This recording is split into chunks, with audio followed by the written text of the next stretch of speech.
Ampitomboinao amintsika rehetra mandrakarivany ny fahasoavan'ny tompo. Faly miona amintsika rehetra indray hiaraka misakafo ny tenin'Andriamanitra. Marka 5 andininy 2 ka hatramin'ny andininy 7 no vakintsika anio, ary tiana ny mampahatsiaro de ny amboalohany eto fa ato amin'ity Marka 5 andininy 2 ka hatramin'ny 7 ity indrindra no misy ilay teny aza matahotra faminoa fotsiny ihany. Alohan'ny amakitsika izany ary dia andelo mbola iara-mivavaka isika. Misaotranao zay Andriamanitro noho ny fitiavanao, noho ny famindramponao, anananay ny teninao zay teny velona, teny fiainana. Efa ela 2 taona mahery zao zany teninao zany, nefa mbola manan-kery aminay mandraka androany zany, satria ny lanitra sy ny tany no levina tompo, fa ny teninao tsy mba ho levina. Koa mangataka aminao ary zahay anio, raha andiniky zany teny zany, fa nahy masinao, ianao mihitsiny aoka hampiditra ny hevitrao ao an-tsain'ny mpanompo zay isolo vavanao, ary de tondra fiainam-baovao ho anay rehetra ny fahafantaranay ny hevitry ny teninao. Amin'ny anaranao Jesosy tomponay io no anaovanay izany vavaka izany. Amen. Marka 5 andininy 1 ka hatramin'ny andininy 7. Vakintsika amin'ny anaran'ny tompo izany. Ary rehefa nitatsampo-kely indray Jesosy ka tonga teny impita, de nisy vahoaka betsaka tafangona teo aminy, ary teo amoron-dranomasina izy. Dia avy ny anankiray tamin'ny mpanapaka ny sinagoga, Jairo no anarany. Ary rehefa nahitan'i Jesosy izy, de niankoka teo amin'ny tongony, ka niangavy fatratra taminy hoe, marary efa fatiny zanako vavikely, andere mametrahany tananao aminy mba ho sitran'izy ka ho velona. De nandeha niaraka taminy izy, ary nisy vahoaka betsaka nanaraka azy ka nifanety taminy. Ary nisy vehivavy anankiray zay efa narary 12 taona, sady efa niaritra zavatra be tamin'ny mpanao fanafody maro, ka nandany ny fananany rehetra, nefa tsy nety sitrana, fa vao mainka ny anarary kokoa azy. Ko rehefa nahareny am' Jesosy izy, de nakeo ivohony, namaky ny vahoaka ary nanendry ny lambany, fa hoy izy, na de ny fitafiny ihany aza ny voatendriko de ho sitrana aho. Ary niaraka tam'izay dia ritra ny loharanona retiny, ka tsarony tao amin'ny tenany fa sitrana izy. Ary niaraka tam'izay dia fantatry Jesosy fa nisy hery niala taminy, dia niodina teo afovoan'ny vahoaka izy ka nanao hoe, izy zany nanendry ny lambako zany? Fa hoy ny mpianany taminy, hitanao zao vahoaka mifanety aminao zao, ka hoy ianao va, iza no nanendry ahy? Ary nijery manodidina izy, izahany vehivavy izay efa nanao izany, fa raiky tahotra sady torakovitra raha vehivavy, satria fantany izay nataony taminy. Ka dia nankeo aminy izy ka niankohoka teo natrehany, ary nanambara taminy ny marina rehetra. Ary hoy izy taminy, anaka ny finonao no nahasitrananao, mandehana somatsara ary sitrana amin'ny aretinao. Raha mbola niteny Jesosy, de nisy tonga avy tany amin'ilay mpanapaka ny sinagoga ka na hoe, efa maty ny zanako vavy, nahoana ianao no mbola manahirana ny mpampianatra ihany? Fa tsy nahoany Jesosy zany teny nataony zany, fa hoy izy tam'ilay mpanapaka ny sinagoga, aza matahotra minoa fotsiny ihany. Ary tsy nisy olona navelany anaraka azy afa-tsy Petera sy Jakoba ary Jaona rahalahy Jakoba. Ary dia tonga tao an-tranon'ilay mpanapaka ny sinagoga izy ireo, ka hitan'i Jesosy ny tabataba dia ny olona zay netimany sy naonaona be ihany. Ary rehefa niditra izy dia niteny taminy hoe, nahoninareo no mitabataba sy mitomany? Tsy maty raha zazavavy fa matory. De niome azy fatratra ny olona. Fa nandroka azy rehetra izy, dia nitondra ny ray aman-drenindra zazavavy mba amin'izay olona tao aminy, ka niditra tao amin'izay nisy andra zazavavy. De nandray ny tanandra zazavavy izy ka niteny taminy hoe, talita kumi, izany hoe, raha dika, ry zazavavy, hoy zaho aminao, mitsangana. De nitsangana niaraka tamin'izay raha zazavavy ka afa nandeha, fa efa 12 taona izy. Ary niaraka tamin'izay de talanjona indrindra ny olona, ary Jesosy nandrara azy mafy mba tsy ho fantatry olona zany, ary nasainy nomena hanina ra zazavavy. Ray masino, manamasinanay amin'ny fahamarinana, ny teninao ny fahamarinana.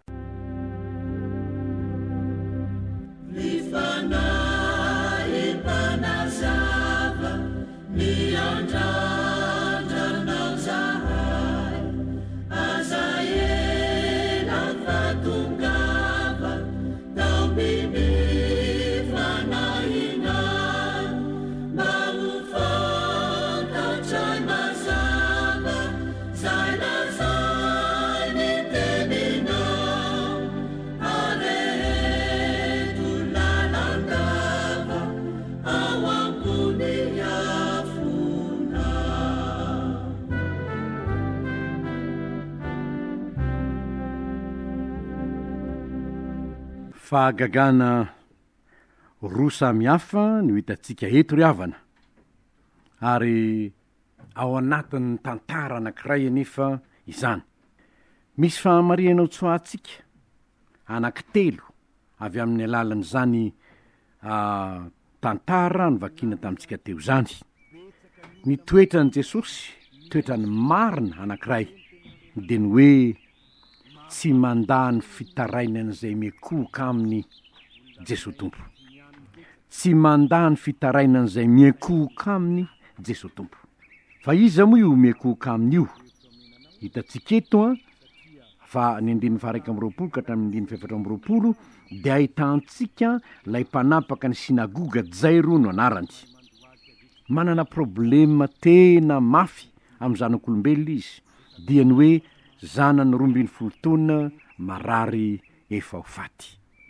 Amin'ny maha mpanapaka ny sinagoga azy de azo inona fa efa mba nanao zay azo natao mihitsy izy hahasitrana an'io zanany io, ary azo heveriny amin'ny hoe izy de efa nandreny amin'i Jesosy kio izy, satria ny mpandinika ny soratra masina maro dia milaza fa hoe tokony ho tao Kapernaomy no misy an'io Jairo io, na de tsy voalaza hoe tao Kapernaomy aza. Ny mpandinika ny soratra masina maro ny anarany hoe Kapernaomy fotsiny tsy voalaza ao, fa mpandinika ny soratra masina maro de milaza hoe tokony ho tao Kapernaomy zany. Jairo io mpanapaka io, inona no zavatra natony? Nandeha izy de niekoka teo amin'ny tongotry ny Tompo, nefa ny vahoaka betsaka ny teo amin'ny Tompo teo amoron-dranomasina izy 120. Reo olona vahoaka betsaka ireo tsy nisy niekoka teo anatrehany Jesosy na iray azy. Fa i Jairo nananjavatra nahatery azy, zanany marary mafy efa ho faty araka ny filazany.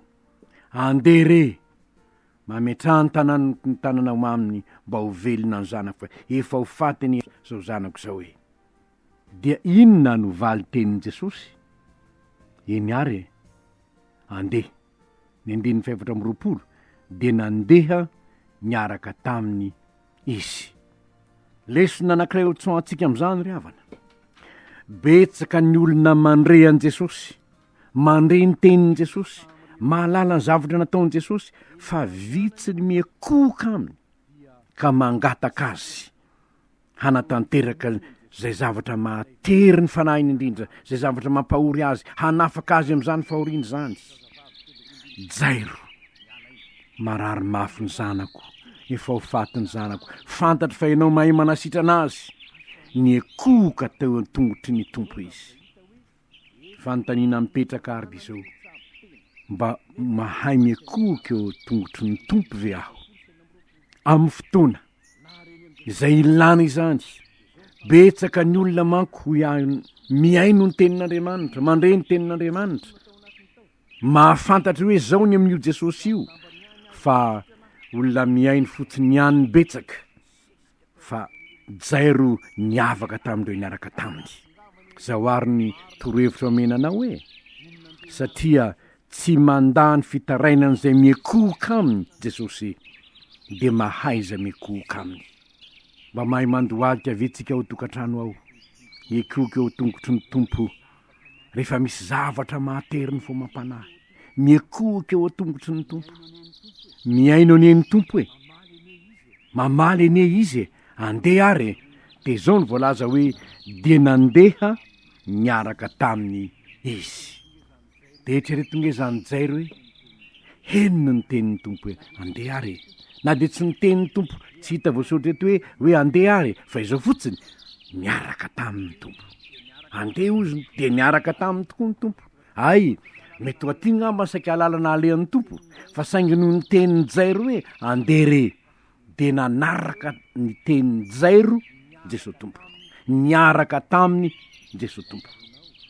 Mba tsaronao ianao lay fe miekoka eo anatrehan'ny tompo io, tsarovy anie fa rehefa nikoka teo anatrehan'ny tompo ianao, andeha re Jesosy io miarah amiko ianao, de tena miaraka aminao izy, na tsy hitany masonao azy izy, minoho fa miaraka aminao izy. Antoka ho anao zany satria tsy nandany fitarainany jairo lay mpanapaka ny sinagoga nikoka tamin'ny Jesosy tompo de nandeha niaraka taminy izy.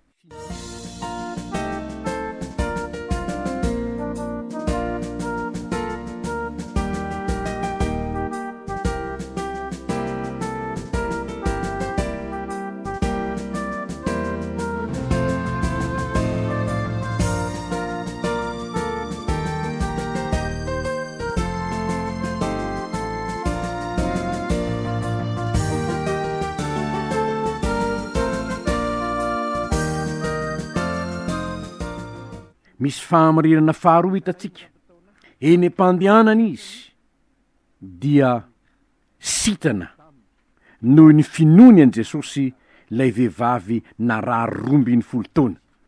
Zanaky Jairo, zazavavy kely 12 taona, mialaina.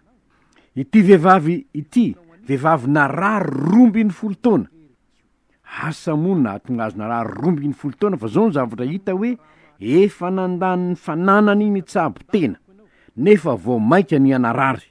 5:20. Nahareny am Jesosy nefa izy ho izy, de zao ny fantany, rehefa nahareny am Jesosy izy dia nino izy. Zao ny fonona tao anatiny tao, raha mikasika na de nisomotra viavin-dambany ihany aza de ho sitrana. Zavatra nitranga de zao, nisesika tao ampovoan'ny olona tao izy, mitady lalana zay ahatongavany am Jesosy dia maro ny olona. Iny nandeha niaraka am Jesosy ho any am Jairo iny, de mba nisisika nanatina an Jesosy tao izy, nikasiny nisomotra viavin-damban'ny tompo. Dia zao ny voasoratra hoe nahatsiaro tena Jesosy fa nisy hery niala taminy. Izany ny voalaza ao. Ary niaraka tamin'izay dia fantatry Jesosy fa nisy hery niala taminy. Hery niala taminy. Izy zany mikasika zany, ozy mpiandroko vahoaka be reto ve ahoana no de nijerijery manodidina izy. Fa la hery niala taminy, hery nakaiza, nanasitrana ilay vehivavy narary 12 taona. Hery niala tao am Jesosy de nandeha nanasitrana ilay vehivavy narary 12 taona. Efa nandany ny fananany tamin'ny fitsaboana maro, tamin'ny mpanao fanafody maro, nefa tsy nety sitrana. Zavatra nitranga nefa de zao, raha vao nikasika izy de natsiaro teo amin'ny tenany 5:20, ary niaraka tamin'izay de ritra ny loharanona retiny, ka tsarony tao amin'ny tenany fa sitrana izy. Ny finoany nentiny mikasika ny somotra viavin-damban Jesosy de nisintona hery avy eo am Jesosy, niditra tao amin'ny tenany ka nampitsahatra ny aretiny. Finoana izany. Rehefa aveo iza zany mikasika zany ny tompo. Raiky tahotra raha vehivavy sady torakofitra eo 7:30, satria fantany zay nataony, de nakeo aminy izy ka niankoka teo anatrehany. Io ndray le miekoka. Jairo miekoka teo anatrehany Jesosy. ilay vehivavy sitrana ny akohoka teo anatrehan'i Jesosy. Dia ahoana ho izy? Nambarany taminy ozy ny marina rehetra. Mitantarainy ny finoana, mitantarainy ny zavatra tao anatiny. Dia inona no hita? Jesosy no hita.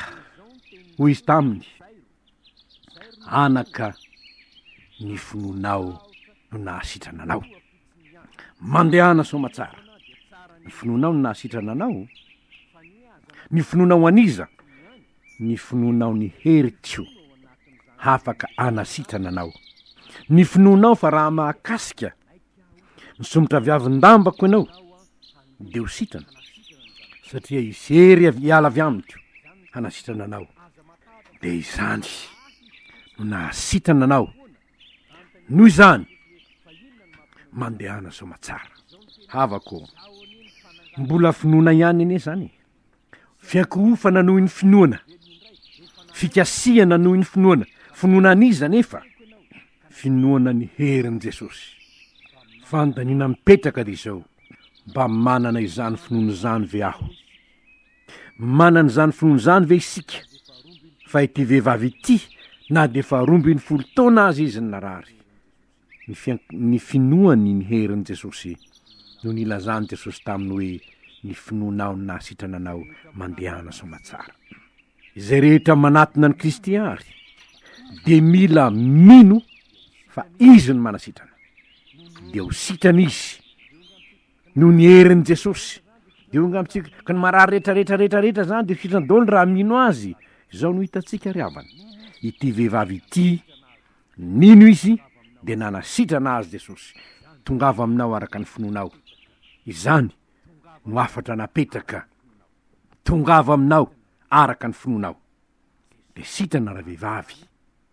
Jesosy ny nanamariny zany, ny finoanao ahy nahasitrana anao, mandehana somatsara.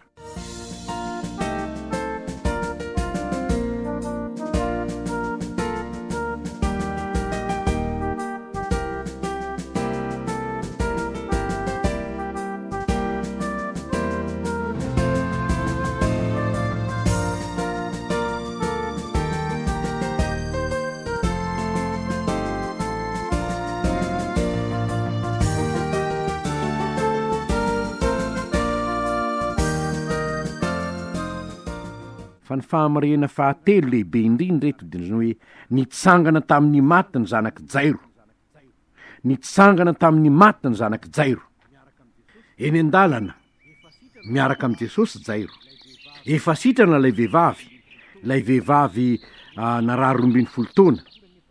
Mbola tsy tonga tany an-tranon'ny Jairo koa nefa zareo, fa mbola eny an-dalana. Dia iny misy olona tonga nylaza efa maty ny zanakao tamin'ny Jairo. I Jairo no nitenenany, tsy Jesosy no nitenenany, fa i Jairo. Zao ny teniny tamin'ny Jairo, efa maty ny zanakao ka aza manahirana ny mpampianatra intsony ianao. Henin'i Jesosy io teniny io.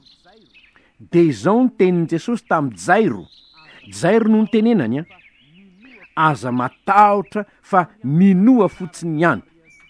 Io ry havana dia tsara ny Ana-Maria antsika eto, fa ny hoe aza matahotra fa minoa fotsiny ihany, mifono ao anatin'izany ny tenin'i Jesosy zany ny hoe satria efa nanaiky aho fa miaraka amiko ianao handeha hanasitrana ny zanakao aho.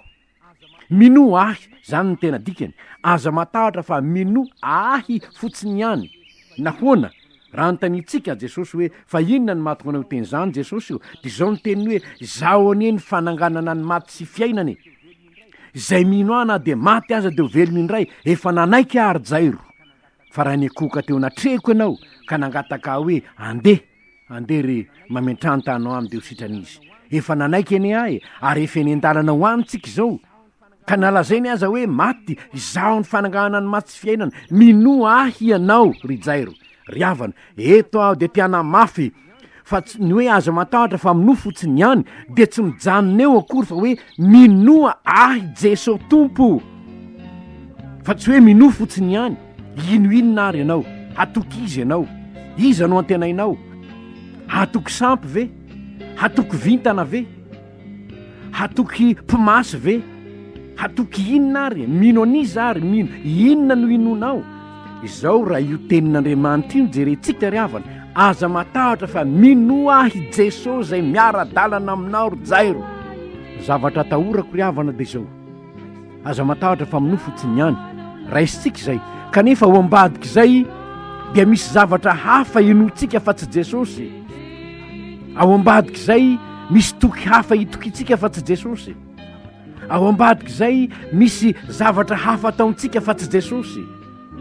Voafitaka mangotsika raha izany.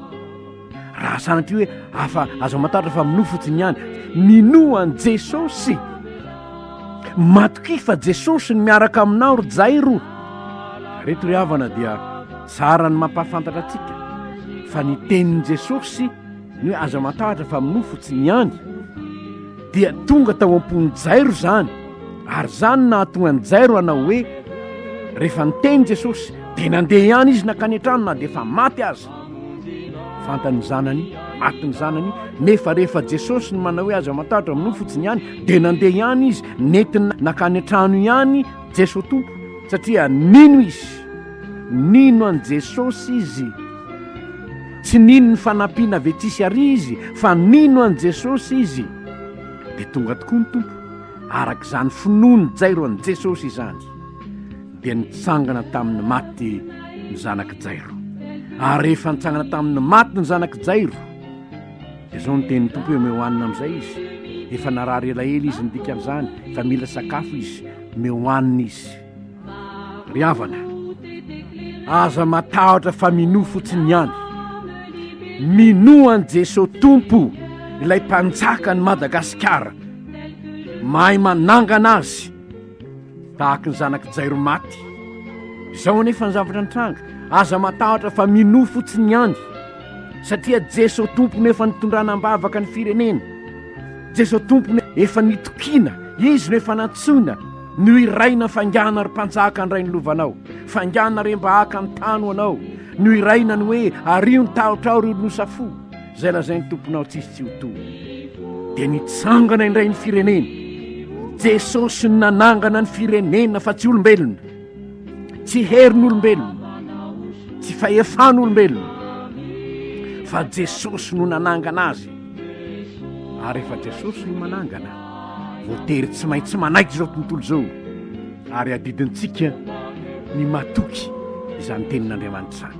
Efa ela no nitaraina ny maro tany tokantrano, tany am-piangonana, tamin'ny toeran-tsamihafa mba hananganan'Andriamanitra indray ny firenena. Zao anefa aza matahotra fa mino fotsiny ihany, mino aniza, mino an Jesosy. Ny mampalahelo ry havana dia izao, raha mbola misy amintsika mitady famonjena any ivelany, ivelany Jesosy tompo, ivelany ilay nilaza hoe aza matahotra fa mino fotsiny ihany, mino fa miaraka aminareo aho, mino fa izaho ny fanangana ny maty sy fiainana. Raha misy olona mbola mitady hino zavatra hafa ivelan' Jesosy dia tsy mitady famonjena ho an'ny Madagasikara izy, ary manjary sakan-dalana ho amin'ny famonjenan'ny Madagasikara koa aza. Ngambo nareo mafy loatra ny teniko ry havana, tsy azo atao ny manambara hoe aza matahotra fa mino fotsiny ihany, nefa mbola andeha hitoky amin'ny zavatra hafa ivelan' Jesosy tompo, satria tsy izany ny tenin'i Jesosy tompo. Aza matahotra fa mino fotsiny ihany ny herin'ny razana, mino fotsiny ihany ny herin'ny zao, mino fotsiny ihany ny fanampiana vetsisy ary, mino fotsiny ihany ny tahaka an'izao. Fa izany ene mety mahatonga blocage rehefa tsy Jesosy no itokitsika, fa famonjena tsisy ary, tsy miaraka amin'ny Jesosy, tsy manangana firenena izany. Fa ny manangana ny firenena dia ilay niteny hoe aza matahotra mino fotsiny ihany, fa izaho ny fananganana ny maty sy fiainana, zay mino ana dia maty aza dia velony indray. Ry havana, reo ary ny fahamarinana hitatsika eto, tsy mandazy ny fitarainana izay mikoka amin'ny tompo. Sitrana noho ny finoany ilay vehivavy narary 12 taona, aza matahotra fa mino fotsiny ihany, izaho ny fananganana ny maty sy fiainana ho Jesosy. Hitsangana ny zanaka ro jairo, nitsangana tamin'ny maty ny zanaky jairo noho ny finoana any Kristy Jesosy. Engany ka tsy isy nampitondra na vahoaka entina hitoky amin'ny hery hafa afa-tsy ny herin'i Jesosy tompo mba hierena ny firenena tanteraka, satria rehefa nitsangana ny zanaky jairo dia nomena hanina izy. Rehefa manasitrana ny tompo dia anome azy zay ilainy mba hitsangana ny firenena ho voninahitry ny anarany. Ivavaka isika. De raha laza voninahitra ho anao raha eo noho ny famindramponao, misaotra anao noho ny tantaran' Jesosy tomponay, lay mpamonjinay, lay mpanangana de ny maty azy. Jesosy eo, mino anao zahay, ianao ny fanangana ny maty sy fiainana, efa nanangana ny firenenay ianao, apetraka eo am-pelantananao. Tompo, ny anomezana azy ny anina sahaza ho azy isan'andro, de tsy ny aniny nofo ihany, fa ny tenin'Andriamanitra ihany ko, mba ho voninahitry anaranao i Madagasikara, sitrana nitsangana tamin'ny maty tahaka ny zanaky Jairo fa izay noho ny finoan'ny vahoakanao anao, de ho voninahitry sao anie tompo ny firenenay.